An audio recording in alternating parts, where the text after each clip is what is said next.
റസുവാണെങ്കിൽ മഞ്ഞുമൽ ബോയ്സും കണ്ടുകൊണ്ടിരിക്കുകയാണ്. Hello guys, അസ്സലാമു അലൈക്കും. Welcome back my YouTube channel. അപ്പം ഞാനിന്ന് വന്നിരിക്കുന്നത് ഒരു ഡേ ഇൻ മൈ ലൈഫുമായിട്ടാണ്. അപ്പം ഇന്ന് ഞാൻ എണീച്ചത് മുതൽ കിടന്നുറങ്ങണത് വരെ എന്തൊക്കെ ചെയ്തുവെന്ന് നിങ്ങളെയും കൂടി ഒന്ന് കാണിക്കാൻ വേണ്ടിയാണ്. പിന്നെ അങ്ങനെ ഫസ്റ്റ് ഇപ്പം ഇന്ന് വൈകിയാണ് എണീച്ചത്. ഇന്ന് ആർക്കും എവിടെയും പോകണ്ടല്ലോ. പിന്നെ റസൂന് പിന്നെ അവനിക്ക് മദ്രസയുണ്ട്. 9:30 ആകുമ്പോഴാണ് അവനിക്ക് മദ്രസ. ഞാനിന്ന് എണീച്ചത് 7 മണിയായി. അപ്പോഴത്തേക്കാണ് ഓർത്തത് ഡേ ഇൻ മൈ ലൈഫ് എടുത്ത് കളഞ്ഞേക്കാന്ന്. അപ്പം പിന്നെ തുടങ്ങാൻ നമുക്ക്. എനിക്കിന്ന് കുറച്ച് അലക്കാനുണ്ട്. അപ്പം ഞാൻ അലക്കിയിട്ട് ബാക്കി വരാം. Okay, bye. ഓർക്കുന്നത് ചായ വെച്ചിട്ടില്ല. അപ്പം അത് എണീക്കുമ്പോഴത്തേക്കും ചായ എന്നും പറഞ്ഞാൽ എനിക്ക് ഫസ്റ്റ് വന്നത് തന്നെ. അപ്പം എന്തായാലും ചായക്ക് വെച്ചിട്ട് നമുക്ക് അലക്കാൻ പോവാം. തിളച്ചൊന്നും പോയൊന്നുമില്ല കേട്ടോ. അപ്പോഴത്തേക്കും അനിയത്തി ഉണ്ടല്ലോ, അതാണ് എനിക്ക് വീഡിയോസൊക്കെ എടുത്ത് തരുന്നത്. അപ്പം നമുക്കത് വെച്ചിട്ട് പോവാം. അപ്പം ഞാൻ പോയി അലക്കിയിട്ട് വരാം. അലക്കൊക്കെ കഴിഞ്ഞു. എൻ്റെ പാത്രത്തേക്ക് വിളിച്ചു വന്നു. പാത്രത്തിന് എന്താ വേണ്ട? ചായ വേണോ? ചായ എന്നാ വേണ്ടത്? ചായ കൊടുക്കഴിഞ്ഞു. മറ്റേ ചായ എനിക്ക് അതന്നെയാണ് ബൂസ്റ്റ് ചായയിൽ ബൂസ്റ്റ് ഇട്ട് കൊടുത്തത്.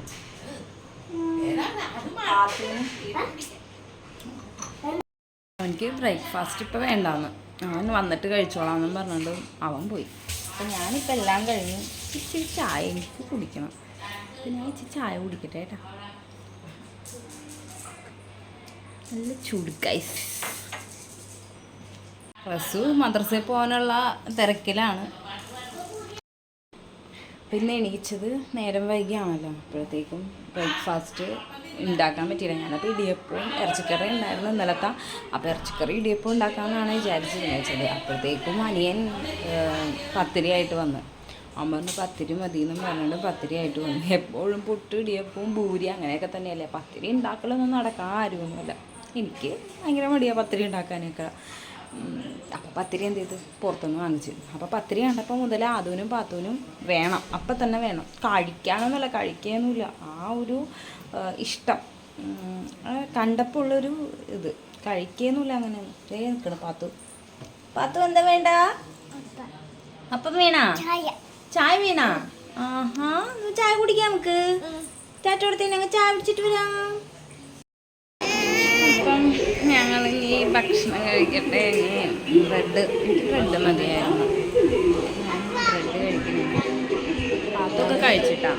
പാത്തു അപ്പവും കഴിച്ച്. പാത്തെന്താ കഴിച്ചാൽ പാത്തു അപ്പവും അപ്പവും തേങ്ങാപ്പാലും പഞ്ചസാര. ഞാൻ പറഞ്ഞില്ലേ പത്തിരി വാങ്ങിച്ചെന്ന്. അങ്ങനെ അത് എനിക്ക് ബ്രെഡ് മതിയായിരുന്നു. എനിക്കും റസൂനൊക്കെ ബ്രെഡ് മതിയായിരുന്നു. അപ്പം എല്ലാം നമ്മുടെ ഭക്ഷണമൊക്കെ കഴിഞ്ഞിട്ടുണ്ട്. ഇനി പാത്രങ്ങൾ, അതാണ് ഒരു മടി. പാത്രം കഴിയുന്നത് ഭയങ്കര മടിയാണ്. കഴിച്ച് തുടങ്ങിയാൽ പിന്നെ കുഴപ്പമൊന്നുമില്ല കേട്ടോ. പക്ഷെ കഴിക്കുന്ന ആ ഒരു ഇത് വരുമ്പോഴത്തേക്കും ഭയങ്കര മടിയാണ്.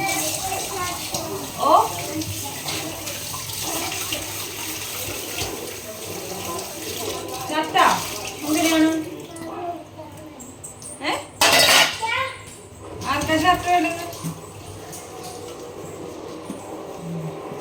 അപ്പം അനിയനൊരു പരിതാമസമുണ്ട്, ഹൗസ് വാമിങ്ങുണ്ട്. അപ്പോൾ അവരവിടെ പോകുന്നുണ്ട്. അപ്പം അവനവിടെ ആദ്യം ഉറങ്ങുന്നത് കണ്ടു.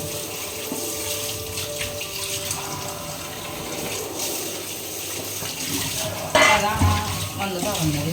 ഷർട്ട് വേണം.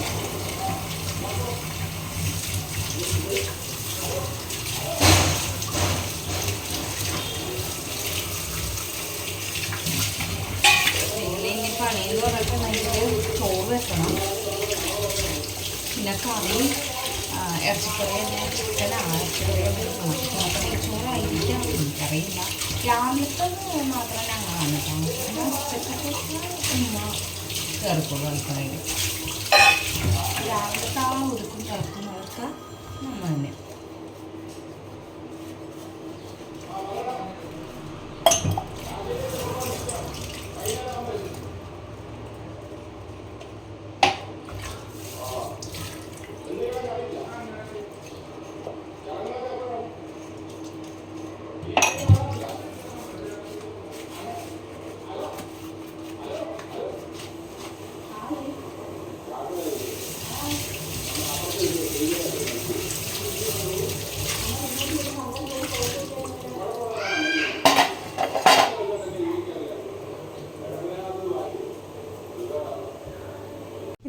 കണ്ടില്ലേ, എൻ്റെ റസൂൻ്റെ പണിയാണ് ഈ കാണുന്നത് ഫുള്ളും. കണ്ടോ, ഇതൊക്കെ ഇനി ഞാൻ മെനയാക്കി വരുമ്പോൾ എത്ര നേരം പിടിക്കുമെന്ന് അറിയാമോ ഈ വീടൊന്ന് മെനയാക്കി കിട്ടാനായിട്ട്. അപ്പം പാത്രമൊക്കെ കഴുകി അവിടെ സെറ്റാക്കി വെച്ചിട്ടുണ്ട്. ഒക്കെ കഴുകി കഴിഞ്ഞ് ഇനിയിപ്പോൾ തുടക്കണം. പിന്നെ ഞാൻ കാണിച്ചു തന്നില്ലേ, വീടൊക്കെ നല്ല അലങ്കോലമായിട്ടാണ് കിടക്കുന്നത്. ഇനി അതൊക്കെ ഇനി ക്ലീൻ ചെയ്യണം. മക്കളുള്ള വീട് പിന്നെ അറിയാമല്ലോ, നമുക്ക് എത്ര ക്ലീൻ ചെയ്തിട്ടാലും അവരത് പിന്നെയും വീണ്ടും അഴുക്കാക്കിക്കൊണ്ടിരിക്കും. അപ്പോൾ ആകം സെറ്റായിരിക്കും, അപ്പോൾ കുഴപ്പമുണ്ടാവില്ല. അവിടെ എല്ലാം മെനയാക്കിയിട്ടായിരിക്കും പോകുന്നത്. പിന്നെ താഴത്ത് പാത്തു അടങ്ങിയിരിക്കണമെങ്കിൽ എല്ലാം ചെയ്ത് നമുക്ക് കുറച്ച് നേരം വർത്തമാനമൊക്കെ പറഞ്ഞുകൊണ്ടിരിക്കാം. അല്ലാന്നാണെങ്കിൽ ഇന്ന് ഫുൾ ടൈം പണിയായിരിക്കും. അപ്പോൾ നമുക്ക് തുടങ്ങാം. പറഞ്ഞില്ലേ എന്നാ എന്താ അഴുക്കെന്ന് പറഞ്ഞിട്ടുണ്ടെങ്കിൽ നല്ല അഴുക്കായിരുന്നു വീട്. ഡെയിലി തുടക്കണ അകമാണെന്ന് കണ്ടാൽ പോലും പറയത്തില്ലായിരുന്നു. അപ്പോൾ ഇനി ഞായറാഴ്ച ആയതുകൊണ്ട് അപ്പോൾ കടയിൽ നിന്ന് അവർ നേരത്തെ വരും, ഇറച്ചി കടയിൽ നിന്ന് നേരത്തെ വരും. അപ്പോഴത്തേക്കും വാപ്പാക്ക് പൈസ കൊടുക്കാനുള്ള ആൾക്കാരൊക്കെ വരും. അപ്പോൾ അതിനുള്ളിൽ എല്ലാം അങ്ങോട്ട് സെറ്റാക്കിക്കണം. അല്ലെങ്കിൽ പിന്നെ അവർ വരലും തുടക്കലും അടിക്കൽ അവരുടെ ഇടയിൽ കൂടെയൊക്കെ അടിക്കൽ അതൊക്കെ ഭയങ്കര ബുദ്ധിമുട്ടാണ്. അപ്പം എന്ത് ചെയ്യും, ഇങ്ങനെ ഒന്ന് അടിച്ച് നമ്മളൊന്ന് മറ്റേ ഇതൊക്കെ ദിവാങ്കോട്ട് സോഫ സെറ്റൊക്കെ ഒന്ന് കൊട്ടിക്കൊടുത്ത് അതിനകത്തൊക്കെ നിറച്ച് മണ്ണും ഈ എന്തെങ്കിലുമൊക്കെ തരി പോലത്തെ എന്തെങ്കിലുമൊക്കെ പുറത്തുനിന്ന് കൊണ്ടുവന്നിടും. ഈ ബേബി മെറ്റിൽ അങ്ങനത്തെ എന്തെങ്കിലുമൊക്കെ പുറത്തുനിന്ന് കിട്ടും ഇവക്കും ആദൂനും. അങ്ങനെ അവരതിൽ കിടന്നിട്ടായിരിക്കും കളിയാന്നിട്ട് അതൊക്കെ അകത്തേക്ക് കൊണ്ടുവന്നിട്ട് ഒക്കെ ഇടും. ഇത് കണ്ടില്ലേ, വീഡിയോ എടുക്കുമ്പോഴത്തേക്ക് അതിൻ്റെ മുന്നിൽ കിടന്നിട്ട് ഓരോ കോപ്രായങ്ങൾ കാണിക്കാനാണ് പാത്തൂസിൻ്റെ കാര്യം പറയുകയാണെങ്കിൽ നമ്മൾ ഈ സോഫയുടെ അടിയിൽ നിന്നൊക്കെ അടിക്കുമ്പോഴത്തേക്കും പാത്തൂസിൻ്റെ കളി സാധനങ്ങളാണ് കൂടുതലും വന്നത്. അപ്പോൾ ഞാൻ ചോദിക്കുന്നത് ഇതെന്ത് ചെയ്യണമെന്ന് ചോദിക്കുമ്പോൾ അപ്പം ഉമ്മി അതവിടെ വെക്കേൻ്റെ ചെയ്യണമെന്ന് പറഞ്ഞിട്ടും അതെൻ്റെ നിന്ന് വാങ്ങിച്ചെടുക്കാൻ നോക്കണതാണ് ആ കാണുന്നത്. ഞാൻ പിന്നെ അതവിടെ വെച്ച് അതൊന്നും ഒതുക്കി വെച്ചിട്ട് ഒരു കാര്യമില്ല. അതൊക്കെ വലിച്ചുകൊണ്ടും അവൾ വീണ്ടും അത് തന്നെ അലങ്കോലാക്കിയിടും. ഇവൾ ഒന്ന് ഉറങ്ങണമെങ്കിൽ ആ ഇച്ചിരി നേരം ആ ഉറങ്ങണ ആ ഒരു സമയം വീട് മെനക്കാവും. അല്ലാന്നാണെങ്കിൽ വീണ്ടും പഴയ പോലെ ഞാൻ ഈ തുണിയും ചൂലും കൊണ്ട് ഇങ്ങനെ നടന്നാൽ മതി. അപ്പോൾ ടി വിയും വെച്ചപ്പോഴത്തേക്ക് ഞാൻ ആദ്യമായിട്ട് കാണുകയാണ് ആ ഫിലിമേ. അപ്പം ഞാൻ അതാണ് ആ വശത്ത് തന്നെ ഇങ്ങനെ അടിച്ചുകൊണ്ടിരിക്കുന്നത്. അപ്പോൾ ടി വിയും കാണാം, അടിക്കലും അങ്ങനെ നടക്കുമെന്ന് പറഞ്ഞിട്ട് അങ്ങനെ അടിച്ചുകൊണ്ടിരിക്കുന്നത്. അതാണ് അടിക്കൽ തീങ്ങാത്തത്. അപ്പോൾ ഞാൻ അടിച്ച് വരുമ്പോഴത്തേനും അവൾ അപ്പുറത്ത് കൂടി വന്ന് ചവിട്ടി ഇങ്ങോട്ട് വരും. അപ്പോൾ എന്നോട് പറയണ്ടേ, ഞാൻ നീ മാറുമെന്ന് പറയുമ്പോഴത്തേക്കും എന്നോട് പറയും ഉമ്മി പോയി ഉമ്മി അടിക്ക് എന്നൊക്കെ പറഞ്ഞിട്ടൊക്കെ അവിടെ ഇരിക്കുന്നതാണ് കാണുന്നത്. അങ്ങനെ അടികൾ ഞാൻ അതിങ്ങനെ ഇരിക്കണം. അതുകൊണ്ടാണ് കേട്ടോ നേരം വൈകണത്. ടി വി വെച്ചിട്ട് നമ്മളൊരു കാര്യം ചെയ്യാന്ന് പറഞ്ഞാൽ നടക്കില്ല. അത് ടി വിയിൽ തന്നെ പാട്ടൊക്കെ വെച്ചിട്ട് ഓരോരുത്തർ പറയുമല്ലോ, പാട്ടൊക്കെ വെച്ചിട്ട് ജോലി ചെയ്യാൻ എളുപ്പമാണ്. ഇറച്ചിക്കറിയും ചോറും വെച്ചിട്ടുണ്ടായിരുന്നു. അപ്പോഴത്തേക്കുമാണ് വാപ്പ ബിരിയാണി കൊണ്ടുവന്നത്. അങ്ങനെ പിന്നെ അത് കഴിച്ച് അതിൻ്റെ വീഡിയോ എടുക്കാൻ പറ്റില്ല കേട്ടോ. അപ്പം ഞങ്ങൾക്കൊന്ന് പുറത്ത് പോകണമായിരുന്നു. ഞങ്ങളൊന്ന് കസിൻസിൻ്റെ വീട്ടിൽ പോകാനായിട്ട് അമ്മായിയുടെ, അതായത് ഇവിടുത്തെ വാപ്പാടെ പെങ്ങളുടെ വീട്ടിലും ഉമ്മാടെ ആങ്ങളയുടെ വീട്ടിൽ അങ്ങനെയൊക്കെ കുറച്ച് യാത്രകൾ ഞങ്ങൾക്കുണ്ട്. അപ്പോൾ പാത്തും ആദൂനാണെങ്കിൽ ഫ്രണ്ട് സീറ്റിൽ തന്നെ ഇരിക്കണം. അവർക്ക് ഇതെൻ്റെ അനിയനാണ്. അപ്പോൾ പാത്തുവിന് ഫ്രണ്ട് സീറ്റിൽ തന്നെ ഇരുന്നിട്ട് അവർക്ക് ആ പാട്ട് വെക്കണം. അതുവാണെങ്കിൽ DJ സോങ്സാണ് ഇഷ്ടം. അങ്ങനെ അതങ്ങനെ വെച്ചിട്ട് തലവേദന എടുക്കണമായിരുന്നു. അങ്ങനെ ഉണ്ടെങ്കിൽ ഞങ്ങളുടെ ഇത്താത്തയുടെ വീട്ടിൽ, ഇത്താത്താന്ന് പറഞ്ഞിട്ടുണ്ടെങ്കിൽ എൻ്റെ ഹസ്ബൻഡിൻ്റെ അമ്മായിയുടെ മോൻ്റെ വീടാണിത്. അപ്പോൾ ഇക്കാക്ക കഴിഞ്ഞ മാസമാണ് ഇക്കാക്ക മരണപ്പെട്ടത്, വണ്ടി ആക്സിഡൻറ്റിൽ മരണപ്പെട്ടത്. അപ്പോൾ പിന്നെ ഞങ്ങൾ പിള്ളേരെ ഒന്ന് കാണാൻ വേണ്ടി വന്നത്. ഇത്താത്താക്കാണെങ്കിലും വീഡിയോസൊക്കെ എടുക്കണം എന്ന് പറയുമ്പോൾ ഇത്താത്താക്ക് ഭയങ്കര നാണം. അപ്പോൾ ഇത്താത്ത പിന്നെ ആ ഭാഗത്തേക്കേ വന്നില്ല ഇത്താത്ത. പിന്നെ ഞങ്ങളപ്പോൾ കുറച്ച് കഴിഞ്ഞപ്പോൾ തന്നെ ഞങ്ങൾ പിന്നെ അവിടെ നിന്ന് ഇറങ്ങി. അപ്പോൾ പിന്നെ അടുത്തത് അമ്മായിയുടെ വീടാണ്, അതായത് ഉമ്മാടെ ആങ്ങളയുടെ വീട്ടിലേക്കാണ് പിന്നെ പോയത്.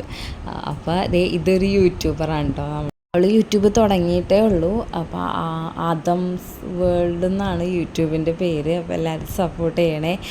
പിള്ളേരാണെങ്കിൽ അവനിക്കാണെങ്കിൽ ഭയങ്കര ചമ്മലെന്ന് പറഞ്ഞിട്ടുണ്ടെങ്കിൽ പെട്ടെന്ന് നമ്മൾ ഒരാൾ വരുമ്പോൾ തന്നെ ഒരു സന്തോഷം പ്രകടിപ്പിക്കണതാണ്. അപ്പം അവൾ പിന്നെ വന്നപ്പോൾ തന്നെ വെള്ളമൊക്കെ കലക്കി ഉമ്മ വിളിച്ച് പറഞ്ഞിട്ടുണ്ടായിരുന്നു തോന്നുന്നു വരുമെന്ന്. അപ്പം അങ്ങനെ അവൾ വെള്ളമൊക്കെ കലക്കി വെച്ചിട്ടുണ്ടായിരുന്നു ഞങ്ങൾ വന്നപ്പോൾ തന്നെ തരാനായിട്ട്. ഈ മക്കളാണെങ്കിൽ മക്കൾ വെള്ളം ഇപ്പം എന്തോരം വെള്ളവും കുടിക്കണത്. അപ്പം അങ്ങനെ കുടിച്ച് ഇത് കണ്ടില്ലേ, ഇത് ശംഖുപുഷ്പം എന്നാണ് ഈ പൂവിൻ്റെ പേര്. ആരെങ്കിലും കണ്ടിട്ടുണ്ടോ? ഇത് കണ്ടിട്ടുണ്ടെന്ന് വെച്ചിട്ട് ഞാനും കണ്ടിട്ടുണ്ട്, കുഞ്ഞിലേ കണ്ടേക്കണേണ് ഈ ഫ്ലവർ. പക്ഷേ ഇതൊരു ഔഷധ ചെടിയാണെന്ന് കേട്ടിട്ടുണ്ട്. പക്ഷേ ഞങ്ങളുടെ ഇവിടെ ഒന്നും ഈ ചെടി ഇപ്പോൾ കാണാനേ ഇല്ല. പക്ഷെ അവിടെ അവിടെ ഇത് ഒത്തിരി ഉണ്ടെന്ന് പറയണത്. കൊളസ്ട്രോളിനും ഷുഗറിനും ഒക്കെ ഇത് തിളപ്പിച്ച് കുടിച്ചാൽ നല്ലതാണെന്നാണ് പറയണത്. പക്ഷേ ഇവിടെ ഇതൊന്നും കിട്ടാനില്ല. എനിക്ക് വളരെ ഇഷ്ടമാണ് ആ ചെടിയും അതിനകത്ത് ഇങ്ങനെ പൂത്ത് നിൽക്കുന്നത് കാണാൻ എനിക്ക് ഭയങ്കര ഇഷ്ടമാണ്. പിന്നെ മക്കൾ പിന്നെ വന്നപ്പോൾ തന്നെ അതിൻ്റെ ആ കളിയിലൊക്കെ അങ്ങോട്ട് ഏർപ്പെട്ട്. ഇത് ജസ്ന, ഇവിടുത്തെ മൂത്ത മരുമോളാണ്. അപ്പോൾ ഇവരിപ്പോൾ മാറിയാണ് താമസിക്കുന്നത്. അപ്പോൾ ഞങ്ങൾ വന്നെന്ന് പറഞ്ഞപ്പോൾ തന്നെ അവൾ കൊച്ചിനായിട്ട് വന്നേക്കണം. അവൻ്റെ മൂത്തവൻ ഇവിടെ ഉണ്ട്. അപ്പം അവൾ വന്നതാണ്. അപ്പോൾ ആദൂനെയും പാത്തൂനെയും കുറച്ച് ഇടത്തേക്ക് കാണുന്നുണ്ടായില്ല. നോക്കി വന്നപ്പോഴത്തേക്കും എന്താ അവൻ്റെ പുറകിലായിട്ട് വീടിൻ്റെ സൈഡിലായിട്ട് ഒരു കാറ് അവിടെ കിടപ്പുണ്ട്. അതിനകത്ത് 2 പേരും കൂടി കയറി ഇരുന്നിട്ട് പാത്തുവാണെങ്കിൽ അതിനകത്ത് കയറും. ഇരിക്കണ തക്കത്തിന് ഞാൻ എന്ത് ചെയ്തു, ഫുഡ് കൊണ്ടുവന്ന് അവർക്ക് കൊടുത്ത്. പിന്നെ ഞങ്ങളും കഴിച്ച് അവിടെ നിന്ന് ഇറങ്ങി. അപ്പോൾ അൽഹംദുലില്ലാ ഞങ്ങളുടെ യാത്രയൊക്കെ കഴിഞ്ഞു. ഞാൻ മുഖമൊക്കെ ഫ്രഷായി ഇനി ഉറങ്ങാനുള്ള തയ്യാറെടുപ്പിലാണ്. പാത്തൊക്കെ നേരത്തെ കിടന്നുറങ്ങിയിട്ട് പാത്തൊക്കെ വണ്ടിയിലിരുന്നതിന് പാത്തൊക്കെ ഇറങ്ങി. മക്കളെന്ന് പറഞ്ഞാൽ ഇവൾ ഉച്ചക്കും ഉറങ്ങണതാണ്. പക്ഷേ ഉച്ചക്കും ഉറങ്ങിയിട്ടില്ല. വണ്ടിയിലിരുന്ന് ഇങ്ങനെ ആ ഒരു ത്രില്ലടിച്ച് പോയതിൻ്റെ ഏരിയ എന്തോ. ആദ്യം ഉറങ്ങിയിട്ടുണ്ടായിരുന്നില്ല. 2 മക്കളും ഉറങ്ങി, റസും ഉറങ്ങി. ഞങ്ങൾ ഉറങ്ങാനുള്ള ആ ഒരു സെറ്റപ്പിലേക്ക് പോയിക്കൊണ്ടിരിക്കുന്നതാണ്. അപ്പോൾ ഇത്രയേ ഉള്ളൂ നമ്മുടെ ഡേ ഇൻ മൈ ലൈഫ്. അപ്പോൾ അൽഹംദുലില്ലാ വീഡിയോ ഇഷ്ടപ്പെട്ടാൽ സബ്സ്ക്രൈബ് ചെയ്യാൻ മറക്കല്ലേ. അപ്പോൾ എല്ലാവരും സപ്പോർട്ട് ചെയ്യണം. എന്താണെങ്കിലും കമൻറ്റ് ചെയ്യുക. Okay, tata, by.